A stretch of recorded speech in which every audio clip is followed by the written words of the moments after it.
Today, I'm going to give you what's a taster on working intergenerationally and working with older people. Normally, I spend a whole day on this. There's a lot of interaction. We do what we can.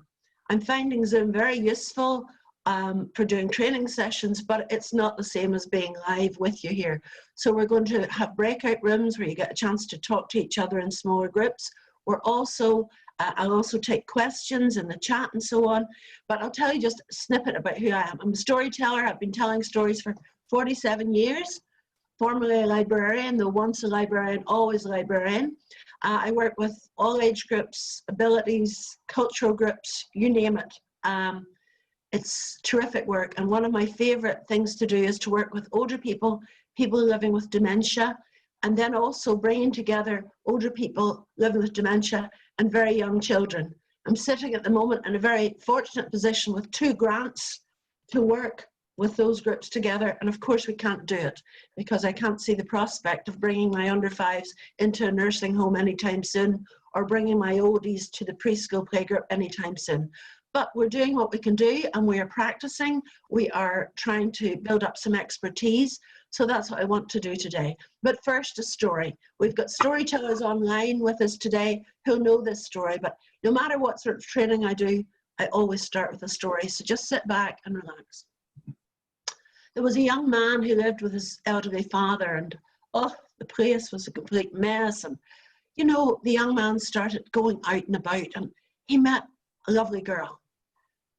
They got engaged, they got married, he brought her into the home, and she made all the difference. I mean, just little touches. She had beautiful delf on the dresser. She had a lovely hand-loomed rug, which she put over the sofa. Life was good. And then as time wore on, they had a baby boy. And that boy grew bigger. He started to crawl. He started to mama, dada, talk a little bit.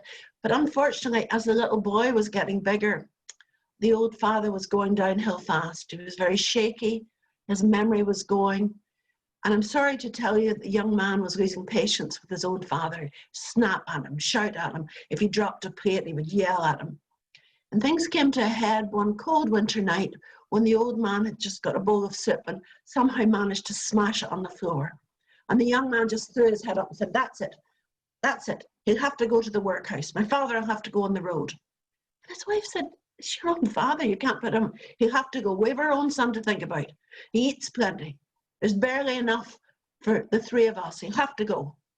She said, "But you freeze." And she lifted her beautiful hand-woven blanket and put it round the old man's shoulders. "He can take this." "Ha, no." And he pulled it off the old man and he started to rip it. He said, "He can have half the blanket." And just then, didn't the little boy speak his first full sentence? He said, "That's right, Daddy. You keep the other half of that blanket. You'll need that when I put you out onto the road." And I love that story because sometimes when we see somebody sitting there, not the person we remember, we can be a bit impatient sometimes. I'm a fast person. I like to do things fast. We can't always do that. My friend Catherine Wellner talks about slow time people in a fast time world. So I would do a lot of work trying to get people to share their memories. Now, we've been working since lockdown, we've been working with Dementia NI, working with people living with dementia on Zoom. Gail, who's with us, was working with the group yesterday. And it's quite amazing to me how well that works. People are sitting in the privacy of their own home, and yet they will talk to me on Zoom, we will reminisce and so on. So I want to show you this boy here.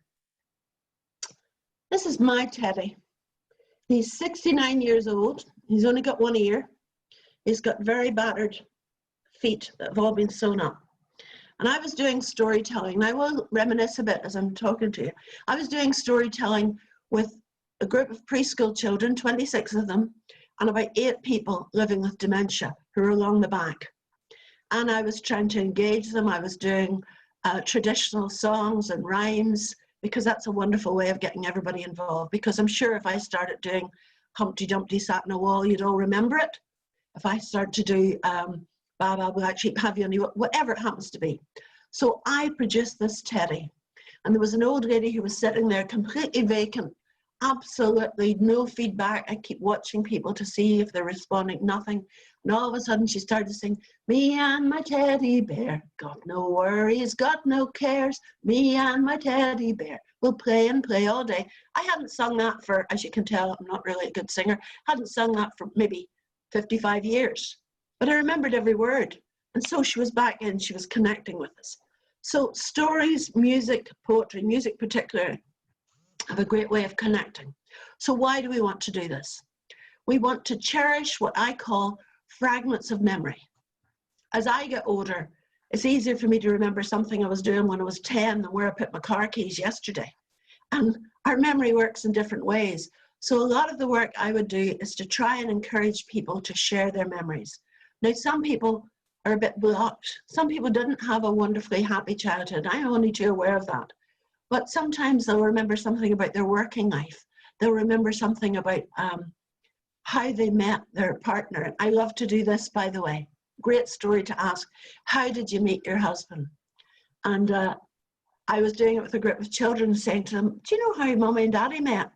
And this wee boy here at my own home said, my mommy's a vet, and she had to go out and calve a cow, and it was my daddy's cow.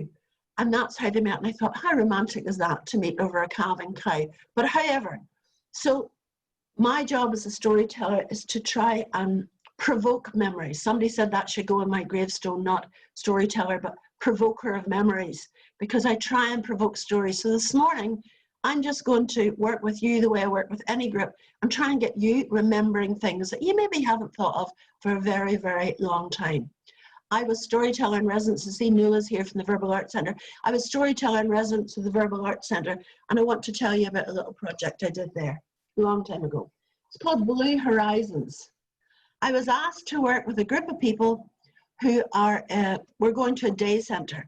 These are people who would all have gone to special schools at a time when all anybody did in the special school was to make raffia mats. I can remember the days when people made raffia mats. So my job was to go and tell stories and to try and provoke their stories. And what a wonderful bunch they were. We had a lady called Kathleen who would bring me poems. And of course, my ego went out there. These poems were brilliant. I'm saying, storyteller finds new talent. Until one day I'd say to her, did you write these yourself? And she'd say, yes. Until one day she brought me one that she'd written out that went, I wandered lonely as a cloud that floats on high. And I said, did you write this yourself? And she said, yes, because she'd handwritten it. And then one day, the breakthrough, after about a year, she brought me a poem. You'll see her writing here. This poem's about the children going to school to learn all kinds of things. There's flowers and there's Christmas trees, and at Christmas they had a party and it was very nice. They played nice games and Father Christmas came to give them nice parents. Kathleen's famous now with her poems, so Kathleen wrote this poem herself. Very good. She marked it herself as well. So these baby steps, these small things are so important. We are trying to build up people's self-esteem to make them value themselves, because these are people who perhaps have contributed a great deal to our society and now are sitting in a chair in a nursing home or a day centre, and we don't know their background, we don't know their story. But once it's like unblocking a drain, the stories emerge, the stories come. So how do we do this? The late John Campbell, a wonderful storyteller, said that one story borrows another. You need to tell a story to get a story back. So when I tell the story about my old teddy and how my big brother sent him from Germany and how my little niece let the dog eat his ear, well then somebody will think about your teddy. I bet some of you have still got a teddy there now. These are sort of things we're going to talk about in the breakout groups. I see nodding. Oh, there's a teddy there. Or I bring something like this. Gail and I was on a session. Do people know what this is? I hope they do. It's a last for mending shoes. My daddy used this. He used to heel and sole all our shoes. Not sure that many people did that, but some people did that. So working with objects is a terrific way to do. Gail has, my friend Gail who's on here, she goes around car boot sales. She picks up things like the mushroom for darning socks. Some people don't even know what that is. You know, who darns socks these days? Some people then, that will bring you on to working knitting socks on 4 needles. See, a lot of you are very young and probably haven't done that, but if you've ever had to knit socks on 4 needles, the teacher used to say to me, Elizabeth Martin, your knitting's very holy. Well, I thought that was a good thing, but obviously in that case, holy wasn't good. So you're actually provoking people to chat, to talk. So I'm going to today hopefully give you some tips. And the caveat in this is I normally do at least a day on doing this. So all you're getting today is a quick run through. I've said to the Eden Project, if they want to do some more, if I don't put you off entirely, I'll be happy to do it again. But topics for reminiscence. School days. Again, do you remember the best teacher you ever had in your life? I remember mine. She's still alive, thank goodness. I invited her to my wedding. The worst teacher, that one that used to tell me about my holy knitting, the best or the worst. And when you're talking to older folk, some of them have very bad memories of school because people got beaten. They got beaten with a cane that were whooshed through the air, slap. They might have had to spit in their hands and rub them together to get the stinging away. Some of you might even remember doing that. Some of them had teachers who were almost sadists who'd get out and get them to cut the stick off the hedge to come in and slap themselves. So I was telling a story one day at a day centre, and all of a sudden an old man started to laugh, and I thought, this isn't a funny story. And he showed me, it was one of those old places. It used to be a classroom with a partition, and there was a big metal pole up the middle, and he said, one day at school, the boys were snowballing the girls. And the teacher lined all the boys up and wanted to know who did it, and he was going to slap everybody. And I thought, well, I didn't do it. So I climbed up the pole, and he came after me, and he's trying to slap my legs. I was climbing the pole like a monkey. That was good. He smiled at that. And then an old lady started to put up her skirt, which is a bit worrying, you know. And she showed me a mark on her leg that the teacher had left when she was 7 years old. Still had it. You know, she was in her 80s. So some of these memories are happy. Some are not so happy. Sometimes people will cry, and I think, why are they crying? I was telling a story one night, and a woman started to cry, and I thought, what have I done to upset this lady? And I went up to her afterwards. She said, no. She said, no, my husband passed away a month ago, and I haven't been able to cry. And you mentioned a man that he knew, and it brought the tears forth. So sometimes we need to get these emotions out. So we're telling stories to put value on people's stories. I'm not able to read the chat here, but while I'm going, by the way, but I'll read it while you're in a breakout room. I'm not, you know, you're telling stories to provoke them, to get their memory going. Singing's one of the best ways. And I must tell you a story against myself, that there's a singer in Northern Ireland. She was called Ruby Murray. There's been a play about her, very sad life. And when I was a little girl, Ruby Murray had more hits in the British top 20 than anybody, than the Beatles, Michael Jackson, the Stones at the one time. So I usually launch into my party piece, softly, softly, come to me, touch my lips so tenderly. And all the old people usually sing. It's a bit like singing a Vera Lynn, you know. And I finish, and I usually sit back and bask in reflected glory, kind of an eagle. And this old woman said, huh, Ruby Murray would be turning in her grave. So I said, why? And she said, because you can't sing. And I said, some people think I'm not a bad singer. Well, I don't know who told you that, dear. Take it from me, you can't sing. So I said, I've come 40 miles to be insulted. Well, that lady was called Phyllis. And Phyllis and I got on famously. I've been to see her since. So that's a wee caveat for any of you. Don't expect to get high praise heaped on you. People will tell you exactly. I mean, I go and do storytelling, they say things like, oh, shut up. Oh, she's still talking. Oh, keep quiet. So you have to have a pretty thick skin, because I don't know about you, but I'm getting less tolerant as I get older. And you know, it's not that grumpy people get old. It's not that people get grumpier as they get older. It's just that grumpy people get older. You know, that's what happens. I was in a hospital where I gathered around a group of older people. It was a geriatric hospital. They're nearly all out in the community now. But anyway, around them. And a woman would have nothing to do with me. She was shouting, oh, shut up. Oh, go away. Oh, she's still talking. So I just kept going and kept going. And all of a sudden I said to them, I remember hearing about cattle being driven up to the Fairhill Market in Ballymena. And a woman had her house door open, and a cow, a beast, ran up the stairs and fell through the front bedroom floor. And they had to get the fire brigade to get it out. And all of a sudden the woman that had nothing to do with me said, who told you that? That was our house. And it actually was her house. So they say that an expert is anybody more than 40 miles away from home. So if you're telling stories near home, you have to remember you might run into the people who featured in that story, but I got her in. So somebody's saying here, I'm just glancing over, that singing is the thing that works best.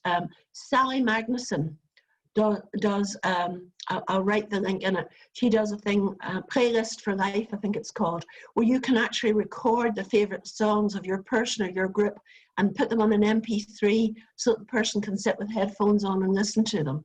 Some of you have probably seen things on YouTube where a man who was practically catatonic sitting there, they knew he'd love music and they put on the music and he came to life and was singing the words. So don't be afraid to try this. It's a very important thing. After breakout, we're going to talk about how we bring the age groups together. We know it's not practical at the minute, but we can do that. So you need to go armed if you have any group of people, whether it's going into a nursing home to visit somebody. I would always go in earlier than, say, the starting time for a project. I go around, these days with COVID, a lot of what I'm going to say to you isn't relevant because we can't be touching people and so on. But in former times, I'd go in and shake hands with people, say, hello, how are you? I'm Liz, and what's your name? And if somebody's had a stroke and can't speak, I'd say, who's this man? Oh, hello, John, how are you doing? Friendly, smiling approach. Even if somebody's glaring at you, there's a person there that may not be able to express their feelings. Maybe their face is paralyzed. Maybe they can't smile. But a smiling face, a touch. Sometimes somebody's hand is such that they can't shake hands. I would just even pat them. Again, we can't do this at the minute. Isn't this why we're all deprived? We're touch deprived. We're hug deprived. But at least go in and put a friendly smile and say hello to people. Sometimes, by the way, from your own family point of view, your family members will talk better about their past to somebody who's not you. They'll talk to a stranger. I had my friend Kay here, and she said, Mrs. Martin, to my mother, how did you meet your husband? And I'm sitting there with my mouth open because I heard stories I'd never heard before. So they won't always tell you, but they might tell somebody else. So actually, I would go out sometimes and get another person to ask. So it's a very, see that, Julie, you're right. We can't touch and hug anymore. That's a really horrible thing. Playlist for Life. Thank you, Laura, for putting that there. That's Sally Magnuson, Playlist for Life. Enjoy telling stories through song. Yes, singing a story. I did a workshop for choirs on helping them deliver their song as if it was a story by putting expression in it. But again, some of us, you think about, oh, what old songs were they like? Oh, think about Vera Lynn. No, a lot of people in nursing home were big Elvis fans, or the Stones, or, you know, don't be thinking that far back. Yeah, there's some very old people who remember all the Vera Lynns and We'll Meet Again. That's a long way to Tipperary, and most people know the words of that anyway. But think about your Elvis, think about your Stones. So I'm going to tell you one quick story. And I think, Grania, do you want to put some of those slides through now? You can show some pictures while I just talk over this. Grania's got a little slide, so you'll see me with different styles of hair and different weights. It's always lovely to watch this. The last one's particularly horrible. But anyway, I work with a group of men with dementia. I work with them. Unfortunately, 2 of them have gone now. We'll just roll the credits. That, by the way, that's the beach where Game of Thrones was filmed anyway. So I often talk about going to see artists that I really loved, like the Everly Brothers, PJ Proby, who used to split his trousers. I saw Dusty Springfield. All these people came to my old town, but the only people I wasn't allowed to go and see were the Rolling Stones, because my mother, till the day she died at 92, thought that Mick Jagger was the personification of evil in the world. So everything went well until the Stones came, and my mother wouldn't let me go and see them. When I was telling this to a group, there was a man called Brendan. He's passed away now, but I have full permission to talk about him. His wife loves me mentioning, oh, that was a great day. That's a great day. We had, Grania, the big lunch. Look at that woman's expression. That was fantastic. Anyway, so Brendan never responded to anything I did. That's me and my friend Nandi from South Africa. Brendan never responded to anything that I did, just sat there looking at me. And I used to wonder, is Brendan listening to me at all? That's my big lunch, by the way, folks. And that's a horrible picture. Move past that one quickly. Anyway, all of a sudden, when I was talking about the Rolling Stones, Brendan spoke. And he said, You could say, Liz, you got no satisfaction. So he knew his Rolling Stones all right. He knew what he was doing. So thank you, Grana. There's the Rolling Stones coming. They came to the Flamingo Ballroom in Ballymena. So thank you. Grania, we'll go back and I'll chat to the people and then we'll go into a breakout room in one tick. That's all right. So don't assume because people aren't responding that they're not listening. They're traveling down roads of their own. When I worked for the Verbal Arts Centre, we went to the Waterside Hospital and there was a woman there that gave me no response whatsoever. And I thought, I failed here. And the nurse came to me afterwards and said, no. Do you see when you went away, she started to talk. So people don't necessarily want to talk out in front of a group like yourselves today. So this is why we're going to put you into a breakout room. Now what we're going to do, and I can do a little read through the chat while you're in breakout. We're going to put you in the breakout room for 10 minutes, probably 4 people in each. And I want you to do a couple of things. Obviously, say hello to each other. And maybe tell the other person, is there anything to do with your name? How did you get your name? Like, I'm Elizabeth Martin, named after my great aunt, Elizabeth Martin.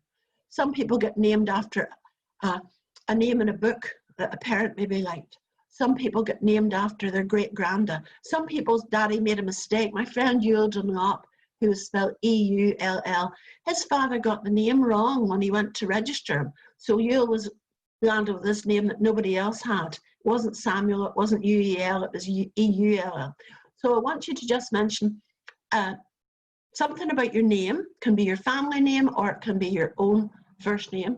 And the other thing I want you to do is to think about a favorite toy that you had, maybe you still have it, or maybe one you've picked up over the years. Does that sound okay? And then also when you're talking to each other, feel free to say, do you know, she reminded me of this, or I just thought about that. Does that sound all right? Lucy is going to organize you. I always think this is a form of magic because all of a sudden you'll disappear from me and I'll see you again in 10 minutes time. Is that all right? Lucy, over to you. All from yesterday. So welcome back, everybody. I'll just keep waffling on here. Oh, there's 71 back. I think that's most people back now. I hope you found that interesting. Were there 4 of you in most group? Thumbs up, yeah? And did anybody hear a really, really good story about somebody's name?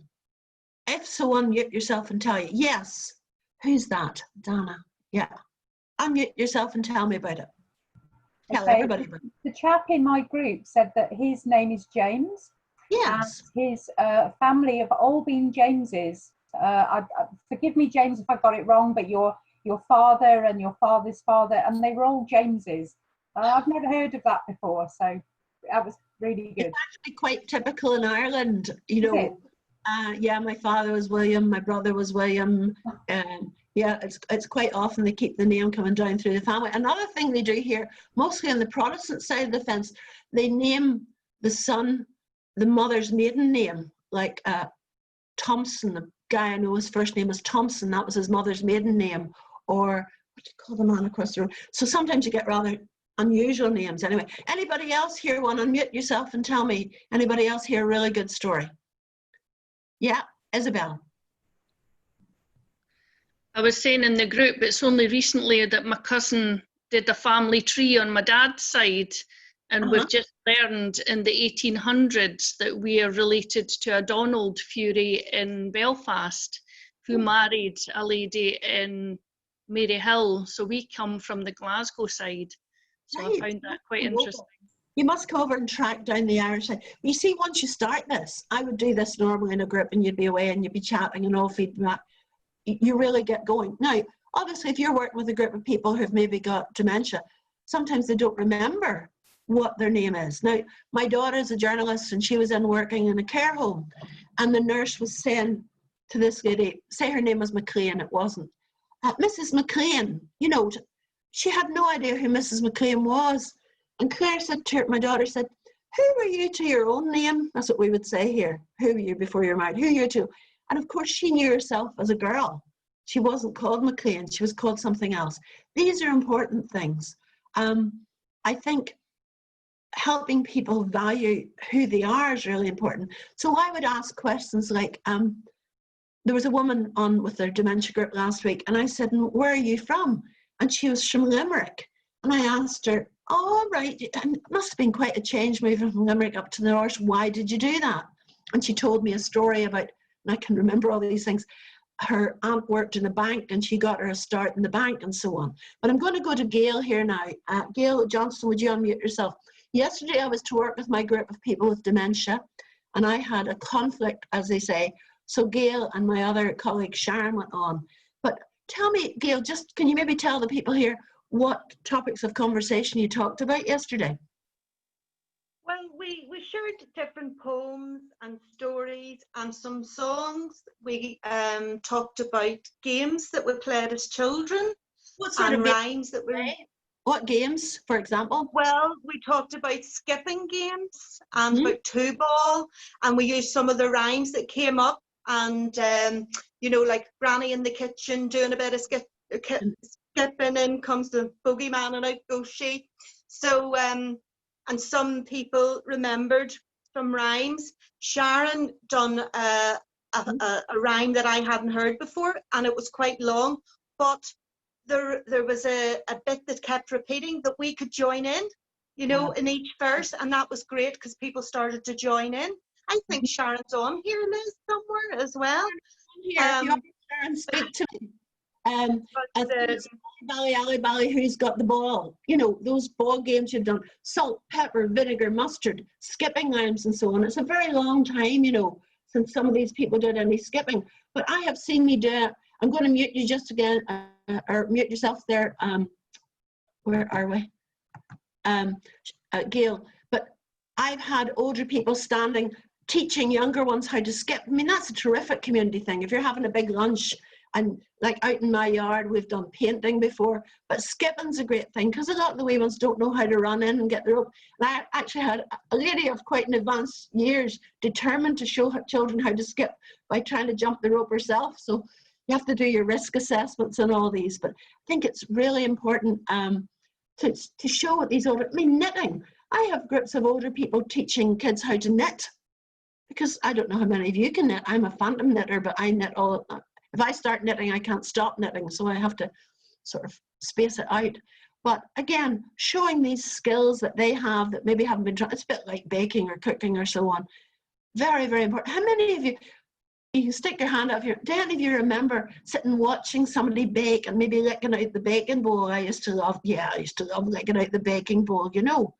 But even if you talk about things that are, I remember as a gross thing, you didn't buy your turkey all nicely prepared in the supermarket. Oh no, we used to have it hanging behind the door, this ghastly corpse. Really? Wonder it didn't make me vegetarian.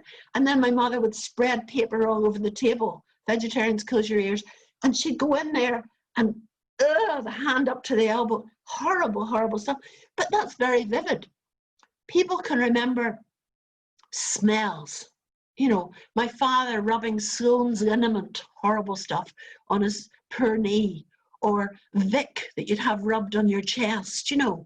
So sometimes smells, you could even have little containers with different smells, like Lifebuoy soap. People will talk about Rinso that they used to use for detergent. All of these things, I think it's very important to think of how you can stimulate them. Anybody else think about a favorite toy? What toy did you hear about? Because the reason I'm asking people not to tell their own story, the most important thing when you're doing any work on story is to be a listener rather than a talker.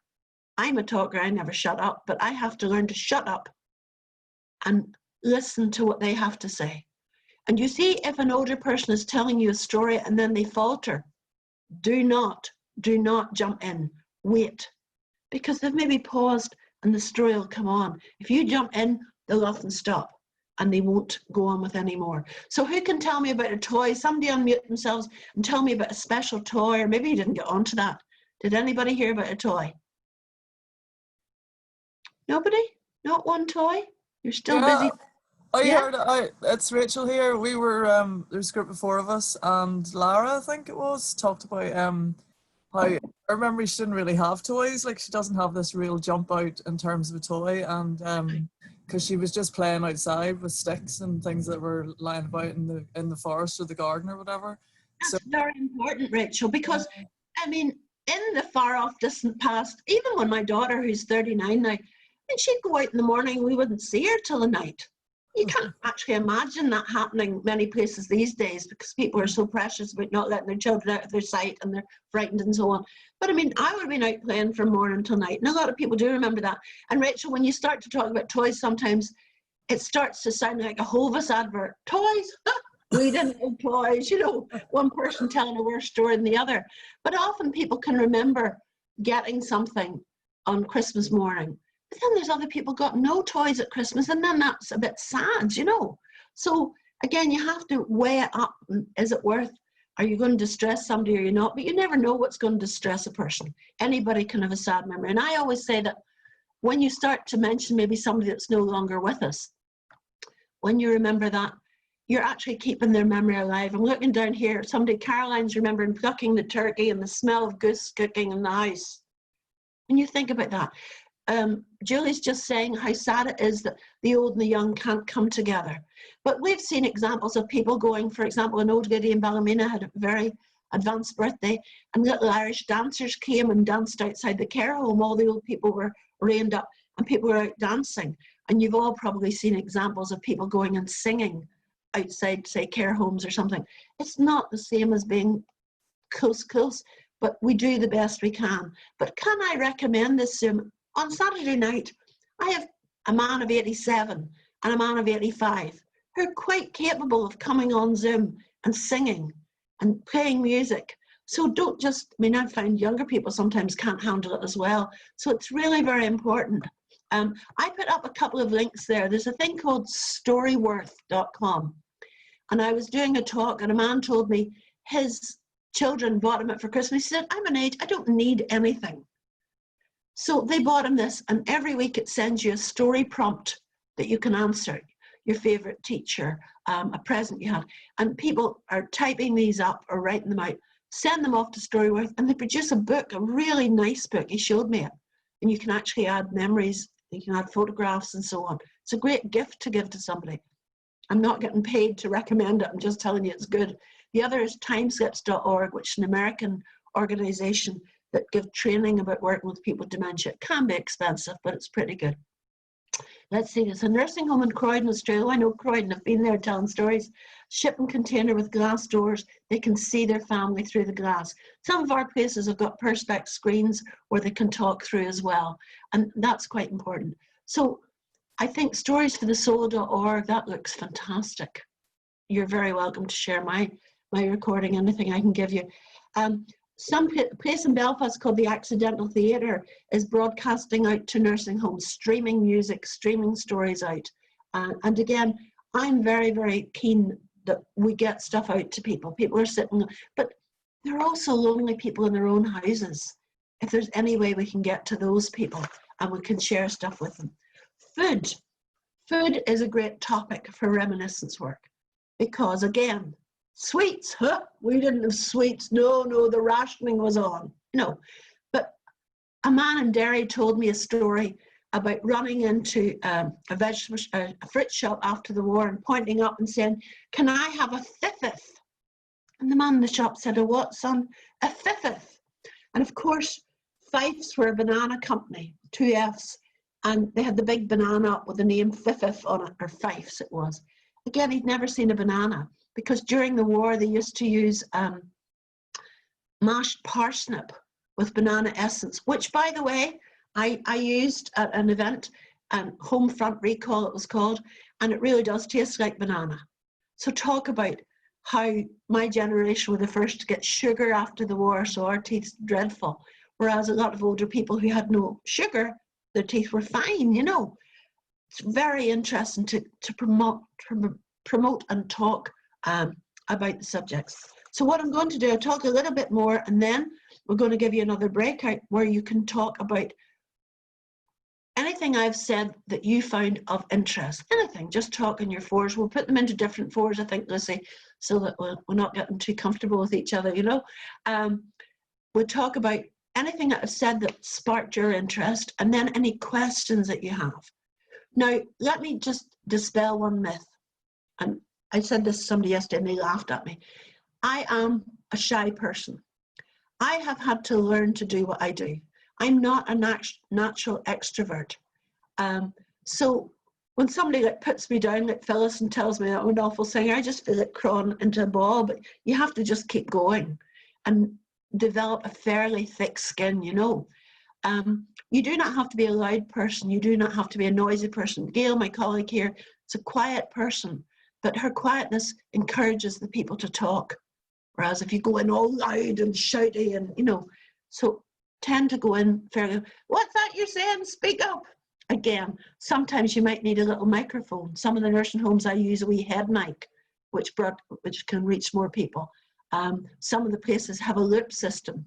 But I was out doing a session one day and I'm rattling on and most people are with me and this woman said, excuse me, dear, these people can't understand a single word you're saying. And I said, oh, Mrs. Smith, can you hear? Oh, yes. Mr. Jones, can you hear? Oh, yeah. And dear helper, she was the only one that couldn't hear. Well, I wasn't going to, I'd say, well, listen, you come, I'll come over and sit by you. Because sometimes my voice is really soft and people can't hear what I'm saying. So I'll come over and sit by you, you know. And of course, there's the fighting over chairs. If you go into a nursing home or day centre, they have their own chair. And woe betide anybody that sits in the wrong seat. These are wee things that you get to know. You know, I think that's very important. I'm reading down the sides here, positives. Social media to fish and chips delivered by a neighbour. Oh, it's not lovely. Wow. Socially distanced fish and chips. Actually, that happened. I was in lockdown here on my own in this remote place for 14 weeks. And one night somebody brought me fish and chips and you might as well have given me £1 million. It was just so wonderful. Not that I don't like cooking, but you can get enough of it. So we're going to put you into breakout group. I want you to talk about something. If each of the four of you would think of one thing that you'll take away from this, just one thing that you maybe haven't tried or would like to try, or that just touched a chord with you. And also then, if you have any questions that we can deal with. As I said at the beginning, I normally spend at least a day on doing what we're doing in an hour and a half this morning. So that's why I'm gabbling a bit, trying to slow down a wee bit. I get overexcited, you know? So I want you to think about points that have touched you. Don't underestimate your own ability. No matter what age you are, we have similar memories. Yeah, it can be the toys. It can be that horrible teacher. It can be that surprise. You weren't expecting to see somebody and then you did. Can be a surprise. Any of these can be a poem. The one I use here most of all is, he's gone to school wee Hughie, and him not for. Sure, I saw the fright was in him when he left the door. He took a hand of Dinny and a hand of Dan, with Joe's old coat upon him. Ach, the poor wee man. He cut the queerest figure, more stout and thin, and trotting right and steady with his toes turned in. I watched them to the corner of the old turf stack. No more his feet went forward till his head turned back. He was looking what I call him. Ach, my heart was woe. It's lost I am without him, but he be to go. I watched them to the corner as they passed it by. Dear help him, he was crying, and ach, maybe, so was I. Child's first day at school. Do you remember your first day at school? People are horrified nowadays when I tell them it wasn't your mummy or daddy who often took you to school. Could have been a big brother trailing you out the door. Breakout groups, and we'll see you in a little while. Thank you. I'll just talk away here while people are coming in. I won't say anything of any great import. But one of the really good things about doing things on Zoom is that you can meet up with people from not just all over the country, from all over the world. I've been on a storytelling event in Texas, all over the place. And even today we've got friends from Vienna and from different places, you know. So we always say that storytelling is the original World Wide Web, and that's actually been proven. I've put a wee thing up in the chat there, people, about some other events that are on it. I'm not doing it as a commercial thing. Daniel Morden's doing Greek myths, and I know people love Greek myths, and he's fantastic. And then my weekly session, we have about 80 people on at the minute. I can take 100, so if anybody wants to come to that.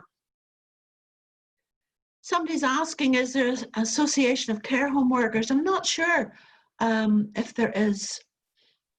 Liz, your message, sorry to interrupt you there, Liz. I think you might have sent your message privately to someone else, or else maybe while you were in a breakout. It's not come up for everyone. Which one? I'll repost it in the chat for everyone. Ah, lovely, thanks. Which one? The one about the, no, me to everyone on Thursday night. I'm hosting. I think maybe sometimes when people are in breakout rooms and come back, they can't see it. That's okay. I'll copy and paste it then. Okay, thanks, Grania. Pasting it in now. There we go. I think that should be it. Anyway, everybody back? I hope so. Anyway. Oh, good. Somebody's saying, can they get a copy of the chat, Lucy? So we won't share the chat. You're welcome to save it, and you can press on the ... button to do that. Yeah, like Kavina's just said. Bottom. I will have a scan through it and share some of the links, but I won't share the whole thing. So please save it for yourselves if you want to. Right. Okay. All right. Well, how did that go? Anybody got comments, questions? Please go for it. Don't be shy. Kath, did you want to share one of the things that came up? It was quite useful, kind of practical tips from our session.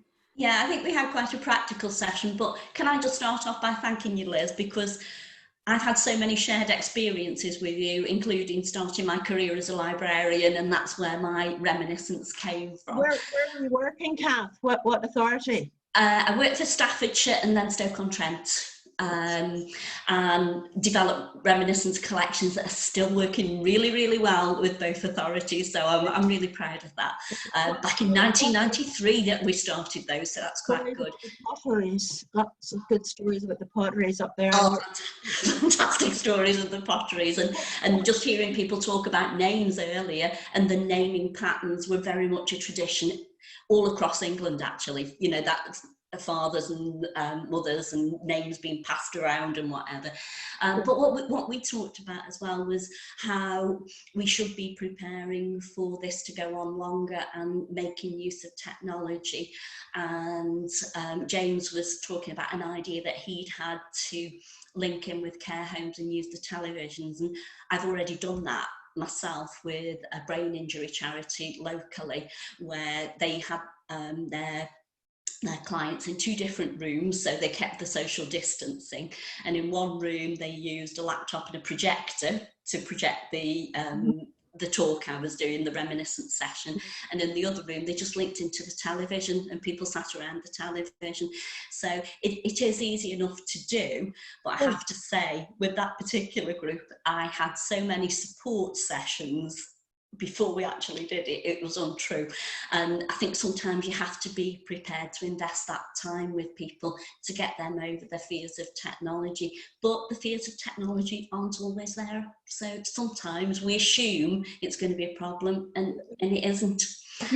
Sometimes it is. Yeah, if you saw my 85-year-old and 87-year-old, they're doing great, but that's a really important thing. I'm working with Headway, which is a brain injury organisation. Yes, that was the organisation I was working with. Yeah. I have small numbers at the minute, and they're all these ones are all in their own homes with their parents and friends. But it's working really, really well. It is going very well. Janet Dowling's asking about numbers. Well, I mean, when we get back into the real world again, in a nursing home, I try to ascertain what the people are like. In Northern Ireland will say, are they at themselves? That means have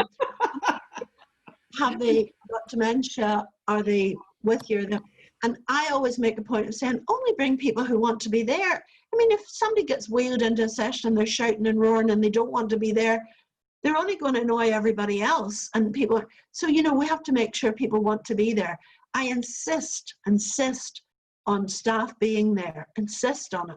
I have a horror story to tell you, and you'll never forget this. I was in a session. Fortunately, I had a wonderful librarian with me. I'm the storyteller in residence for Libraries NI. Had her with me. It's a home where Sharon and I have both worked. It's a place for people with dementia in East Belfast. And the carer walked out of the room, and I said, oh, she said, it'll only be a minute. And I said, well, you know, prefer it if you're back. Out she went.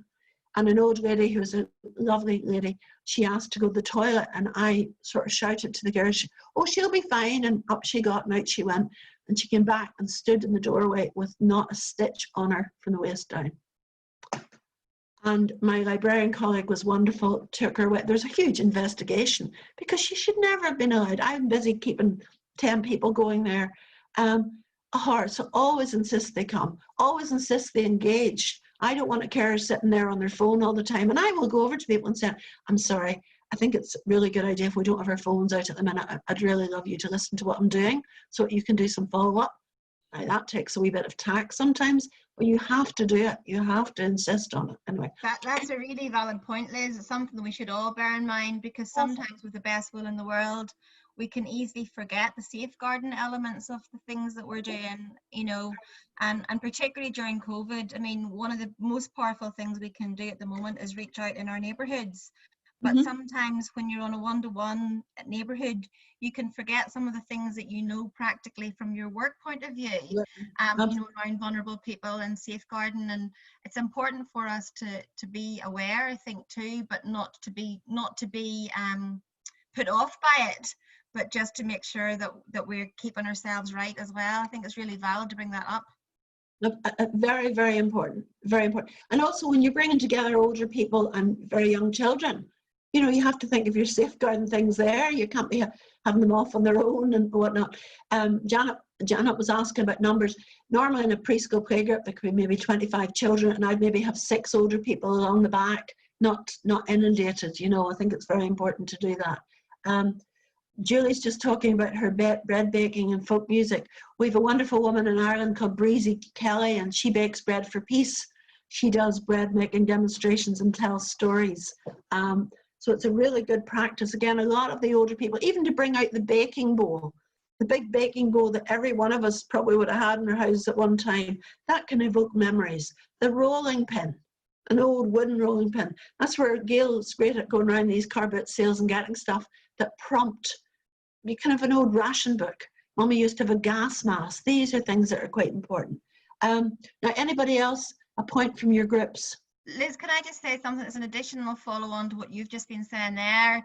Because I know not everybody on the call today will be going into care homes, but we're all neighbours. And just kind of linking in on Eden Project Community's ethos around reaching out and connecting with people.